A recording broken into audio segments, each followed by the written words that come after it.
To President Donald J. Trump and to the people of the United States of America. Sir, I address you not with malice nor with undue reverence, but as one who has seen the perils of unchecked power, the dangers of blind loyalty, and the slow creeping decay of republics when their leaders forget that they are but stewards, not sovereigns. You have been entrusted with the highest office in the land. You swore an oath not to yourself, not to your supporters alone, but to the Constitution of the United States. That sacred document is not yours to rewrite, nor to suspend. It is not an inconvenience to be set aside, but the very foundation upon which your power rests. A president is not a king. He is not an emperor. He is not the owner of this nation, nor is he the master of its people. He is, in the purest sense, a servant of the law, of justice, of the people who entrusted him with their vote. Should he break that trust, should he place himself above the law, then he has abandoned the very principles that make America great. I ask you, sir, what is it that you seek? Is it the love of the people? Then earn it through honor, not fear, through unity, not division, through service, not self-interest.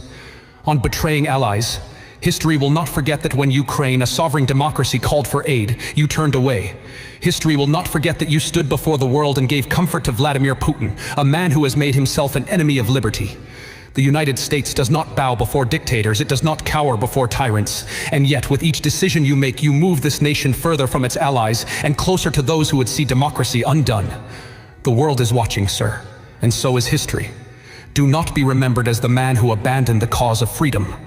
On the people's blind devotion, the strength of a republic lies not in loyalty to a man, but in loyalty to principles. You have cultivated a following that will defend you no matter the evidence before them. You have convinced them that you alone can save them while silencing those who dare to question you. But let me tell you this, a people who cannot question their leader are not free people at all. If you are as great as you claim, then you should welcome scrutiny, not fear it. If your leadership is just, then let it stand on its own merits without the need to silence critics or punish those who speak truth. On Elon Musk and the rise of corporate power, you have placed one of the world's wealthiest men in a position of unparalleled influence over the republic's treasury and institutions.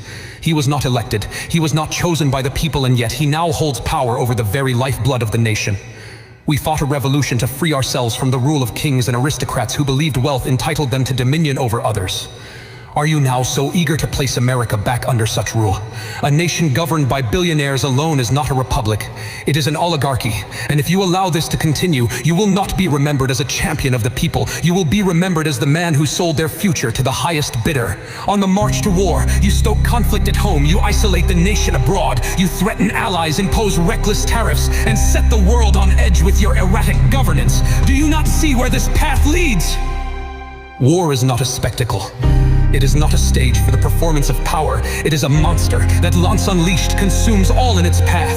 You call yourself a deal maker, then make peace your greatest deal. Rebuild trust, strengthen alliances, secure prosperity through cooperation, not coercion. To the American people, my fellow Americans, this letter is not merely for your president. It is for you.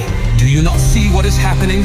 You were given a republic if you could keep it, but keeping it requires vigilance. It requires courage. It requires the will to place country above party, truth above convenience, liberty above blind devotion. I do not ask you to hate this man nor to worship him. I ask only that you hold him, as you would any leader, to the highest standards of integrity. If he is unworthy of your trust, then withdraw it. If he has abandoned the Constitution, then defend it in his place. Democracy is not lost all at once. It fades when good people look away, when they choose comfort over duty, when they ignore the warning signs until it is too late. But it is not too late. If you still believe in liberty, then now is the time to act. Do not wait for the collapse. Prevent it. Demand accountability. Speak truth. Vote with wisdom. Be not the generation that watched freedom slip away. To President Trump, I say this: govern not as a ruler, but as a servant. Honor the oath you swore. And if you cannot, then step aside before history records your name not as a leader, but as a cautionary tale. Yours in the eternal cause of liberty, Benjamin Franklin.